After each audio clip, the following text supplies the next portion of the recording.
بسم اللہ الرحمن الرحیم۔ السلام علیکم ورحمۃ اللہ وبرکاتہ۔ Welcome to my YouTube channel اسلامی اردو کہانیاں۔ عدالت فاروقی میں ایک ایمان افروز واقعہ۔ امیر المؤمنین حضرت عمر فاروق رضی اللہ تعالی عنہ کی عدالت عالیہ میں ایک مقدمہ پیش ہوا۔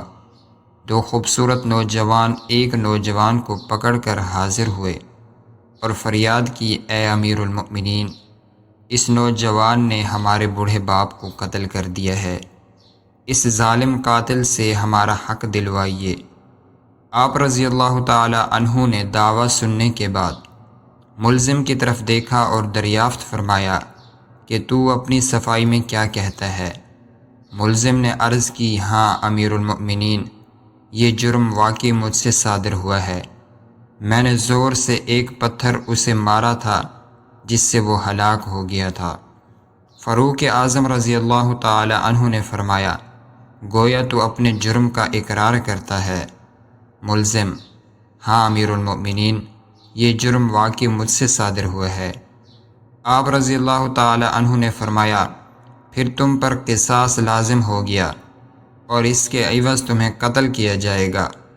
ملزم نے جواب دیا، آقا، مجھے آپ کے حکم اور شریعت مطہرہ کے فتوے سے انکار نہیں، البتہ میں ایک گزارش کرنا چاہتا ہوں۔ ارشاد ہوا، بیان کرو۔ عرض کی، 3 دن کی مہلت چاہتا ہوں، 3 دن بعد حاضر خدمت ہو جاؤں گا۔ عظیم قائد نے کچھ دیر سر جھکا کر سوچا، غور کے بعد سر اوپر اٹھایا اور فرمایا، اچھا، کون ضامن ہوگا تمہارا کہ تم واقعی وعدہ کو ایفا کرنے کے لیے تیسرے دن عدالت عالیہ میں حاضر ہو کر خون کا بدلہ خون سے دو گے؟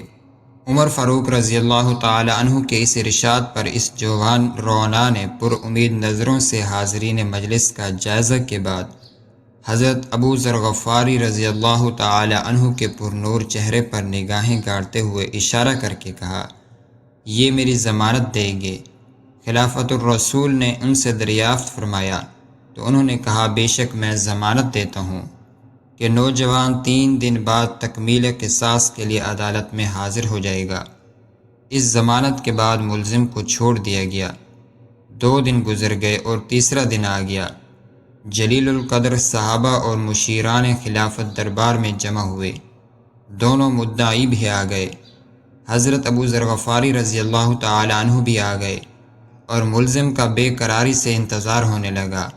جوں جوں وقت گزرتا جا رہا تھا، صحابہ کرام کا اضطراب بڑھتا جا رہا تھا، کیونکہ ملزم ابھی تک نہیں پہنچا تھا اور وقت قریب آ رہا تھا، اور صحابہ کو ابو ذر غفاری رضی اللہ تعالی عنہ کی نسبت پریشانی ہونے لگی۔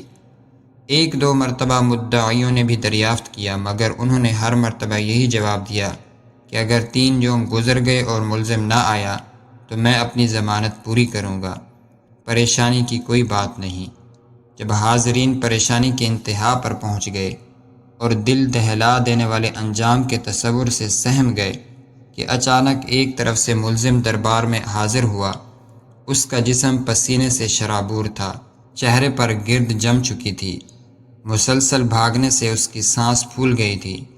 اس نے آتے ہی سلام کیا اور عرض کی، اللہ تعالیٰ کا جو حکم ہے بجا لایا جائے، امانت کی سپردگی۔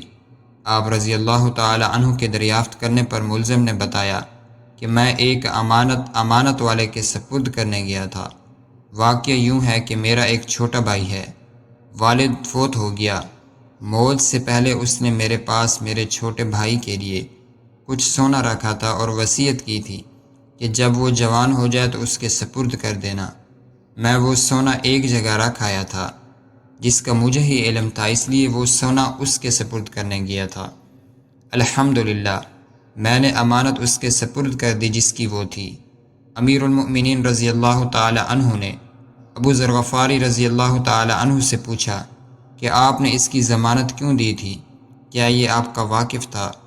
انہوں نے کہا کہ میرا اس سے کوئی تعلق نہ تھا، صرف یہ بات تھی کہ جب اس نے پر امید نگاہوں سے میری طرف دیکھا تو مجھے خیال آیا کہ اگر بھرے مجمع میں بھی میں اس کی ضمانت نہ دوں تو کل قیامت کے دن رب العزت کے سامنے شرمندہ ہونا پڑے گا کہ اتنے آدمیوں میں سے کوئی بھی اس کا ضامن نہ بن سکا، اس لیے میں نے اس کی ضمانت دی، حالانکہ میں اسے بالکل نہ جانتا تھا، نہ مجھے یہ معلوم ہے کہ یہ کہاں رہتا ہے، بس اس کی ظاہری شرافت نے مجھے یقین دلایا تھا کہ وعدہ کا پکا ہے اور میں نے ضمانت دے دی۔ یہ بات سن کر حاضرین محفل اشک آلود ہو گئے۔